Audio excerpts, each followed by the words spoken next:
দেখতে দেখতে এই যে রসুন দেখতে পাচ্ছেন, এই রসুন রোপণের বয়স 120 দিন হয়ে গেল। তো এই 120 দিনের মাথায় এসে রসুন কেমন হয়েছে সেটা আপনাদের একবার দেখাবো। আর এই 120 দিনের মাথায় কিন্তু এখন এই মুহূর্তে জলসেচ ব্যবস্থাপনা রাখা হচ্ছে। তো এই যে জলসেচ ব্যবস্থাপনা এখন রাখছি 120 দিনের মাথায়, এই রসুনটি কিন্তু এখনও প্রায় 20 থেকে 25 দিন জমিতে থাকবে, তারপরে আমরা এগুলো তুলব। তো এবার বিষয় হচ্ছে যে এই যে জলসেচ ব্যবস্থাপনা রাখছি, এই সময়তে কি আমরা কোনো প্রকারের সার ব্যবহার করলাম না করলাম না, এটা একটা বিষয়। তো তবে বলে রাখি যে এই সময় মাটিতে সার দেওয়ার কোনো দরকার নেই, কিন্তু আমাদের স্প্রে কিন্তু রাখতে হবে।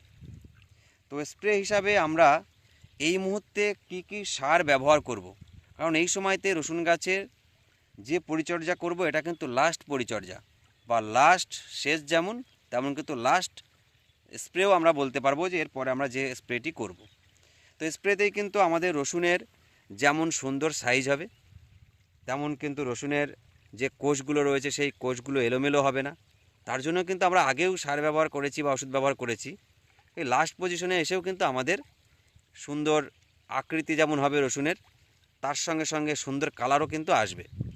যেমন আমি আপনাদেরকে দেখাই, এই যে জল ধরাতে ধরাতে 4টে রসুন আমার উঠে গেল। এই যে দেখুন রসুনগুলোর সাইজ দেখেছেন, এইটা কিন্তু এখনও তোলার মতো হয়নি। দেখতে পাচ্ছেন গাছগুলো কিন্তু এখনও কাঁচা রয়েছে, পাতাগুলো সবুজ। এই যে দেখতে পাচ্ছেন, এই যে জল যাচ্ছে যে এই জায়গা থেকে রসুনগুলো উঠে গেছে। তো এই যে রসুনগুলো দেখছেন, এই রসুনগুলো যেন আরও একটু বড় হয় এবং তার সঙ্গে সঙ্গে কালারটা যেন সুন্দর আসে। তো সেই বিষয় নিয়েই আজকে আপনাদের মাঝে তুলে ধরবো। এই যে জলসেচ ব্যবস্থাপনার পর মাটিতে যখন আমরা পা দিতে পারবো, মানে একটু যখন মাটিটা শুকাবে, তখন আমরা কি কি স্প্রে করব, যেন কোনো প্রকারের রসুনের ফাটার সমস্যা থেকে শুরু করে কালারে কোনো রকমের, মানে বাজারে যখন আপনি মাল নিয়ে যাবেন তখন তার চাহিদাও যেন আপনার অন্যান্য রসুনের থেকে যেন বেশি থাকে। তো কি কি ব্যবহার করছি সেই সমস্ত বিষয় এক এক করে তুলে ধরছি আজকের ভিডিওতে। আমি অমৃত, আমার ইউটিউব চ্যানেল কৃষি সমগ্র আপনাদের প্রত্যেককে স্বাগত জানাই। রসুন গাছগুলো এখনও বেশ সবুজ রয়েছে এবং তার সঙ্গে সঙ্গে গাছের খাবার জমা রাখার যে স্টোরেজ, সেই স্টোরেজও এখনও বেশ সবুজ এবং বেশ লম্বা, তার সঙ্গে সঙ্গে বেশ মোটা। দেখুন প্রত্যেকটা গাছের স্টোরেজই বেশ সুন্দর সাইজের মোটা হয়েছে। রসুনে দেখুন কোনো রসুন কিন্তু ফাটার সম্ভাবনা নেই, এবং যেন না ফাটে তার জন্যও আমাদের স্প্রে কিন্তু এখন প্রয়োজন। আর পাতা এখনও সবুজ আছে এবং কিছুদিন রাখতে হবে, ধীরে ধীরে পাতাগুলো শুকিয়ে যাবে। তো তার জন্য আমাদের কীটনাশক ব্যবহার করা প্রয়োজন। এ জায়গায় দেখুন পোকা, এই যে দেখা যাচ্ছে একটা। তো এই যে পোকাগুলো, এই পোকাগুলোও কিন্তু আমাদের মারতে হবে, নাহলে, কারণ যেহেতু গাছ এখনও প্রায় 20 থেকে 25 দিন থাকবে আমাদের জমিতে রসুনগুলো, এই জন্য আমাদের এই স্প্রেটি এখনই ব্যবহার করা প্রয়োজন। এই জল সেচ দেওয়ার আগেও আমরা ব্যবহার করতে পারি, তবে আমি কিন্তু পরে ব্যবহার করছি। এই সময়তে রসুন গাছের 3টে উপাদান আমরা দেব, কারণ রসুন গাছ এই সময় কি করবে না, খাবার যেটা দেব সেটা গ্রহণ করবে, ধীরে ধীরে পাতার মধ্য দিয়ে গ্রহণ করে একদম নিচে রসুনের যে কন্দ রয়েছে সেই কন্দ পর্যন্ত খাবারগুলোকে পৌঁছে দেবে, অর্থাৎ গাছটি ধীরে ধীরে শুকিয়ে একদম নিচের দিকে নামবে। তো এখন আমরা ফার্স্টেই বা প্রথমেই যে সারটি ব্যবহার করব সেটা হচ্ছে 0050। দেখুন এই যে 0% নাইট্রোজেন রয়েছে, কারণ এই সময়তে আমাদের আর নাইট্রোজেন দেওয়ার কোনো প্রয়োজন নেই। তাহলে 0% নাইট্রোজেন রয়েছে, আর 0% রয়েছে ফসফরাস বা ফসফেট, আর তার সঙ্গে পটাশ রয়েছে। দেখুন এখানে 50%, 0050। এখানে এই 0050 কথার অর্থ হচ্ছে যে পটাশিয়াম সালফেট। এখানে 50% পটাশ রয়েছে ঠিক, কিন্তু এর সঙ্গে আবার সালফারও কিছু পরিমাণে আছে। তো এই সময়তে এই যে পটাশ এবং সালফার মিশ্রিত যে সার, সেটা কিন্তু ব্যবহার করা প্রয়োজন। কারণ পটাশ সার আমরা যখন স্প্রে করব, স্প্রে করার পর গাছ সেটাকে গ্রহণ করলো, গ্রহণ করে গাছের রন্ধ্রের মধ্য দিয়ে, পাতায় যে রন্ধ্র রয়েছে সেই রন্ধ্রের মধ্যে দিয়ে গ্রহণ করার পর ধীরে ধীরে পুরো শরীরে পৌঁছে গেল পটাশ।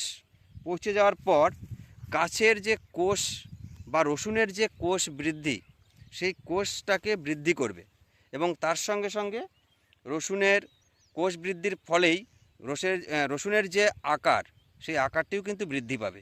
মানে কোষ বৃদ্ধি হওয়া মানে কিন্তু রসুনের সাইজটাও বড় হওয়া, এবং তার সঙ্গে সঙ্গে রসুন বেশ শক্তপোক্ত হবে।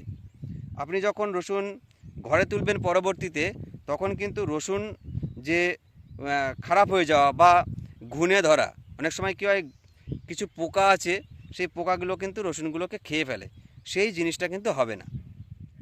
সেটি কিন্তু এই সময়তে আমরা পটাশ ব্যবহার করছি, সেই পটাশ সারই কিন্তু কী করবে, এই প্রোটেকশানটা দিয়ে রাখবে।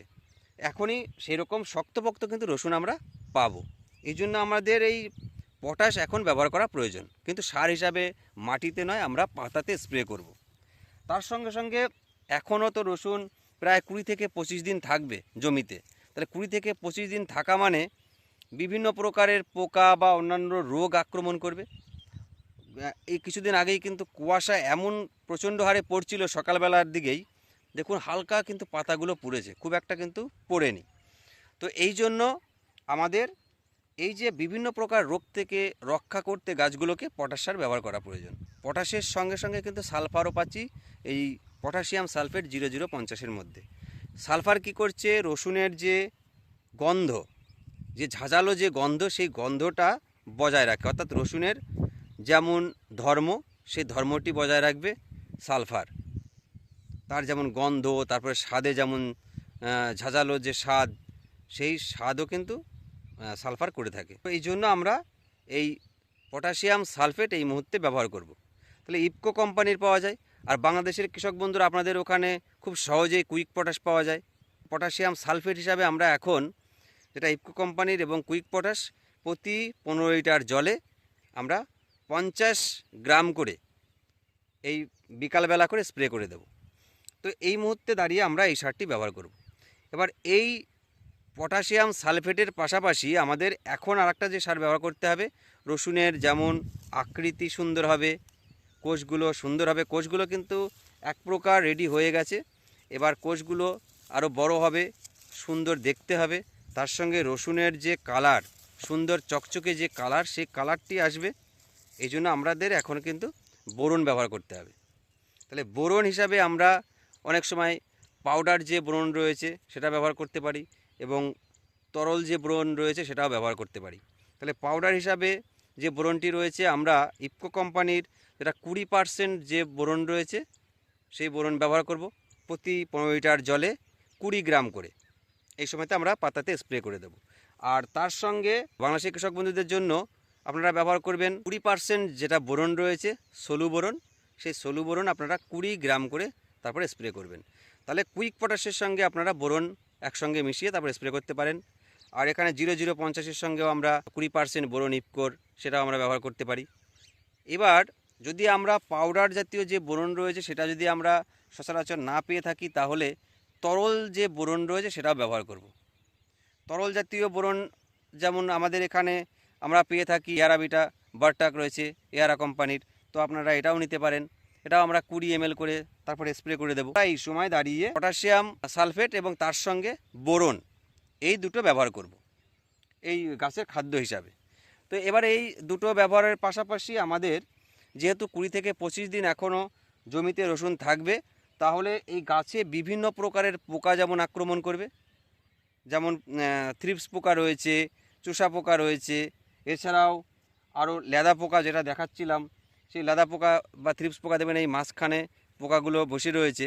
তো এগুলো এই যে গাছের পাতা যে সবুজ, এগুলো যদি সবুজ পাতাগুলো যদি পোকায় খেয়ে একদম সাদা করে দেয়, যে জাল জেলের মতো করে দেয়, তাহলে এই যে খাবারগুলো রয়েছে সেগুলো তো আমাদের নিচেই নামাতে হবে। এই যে স্টোরেজের মধ্য দিয়ে আমাদের একদম কন্দে পৌঁছাতে হবে খাদ্যগুলো, তবেই তো রসুনের যে আকৃতি, সেই আকৃতিটি পাবে, অর্থাৎ বড় হবে।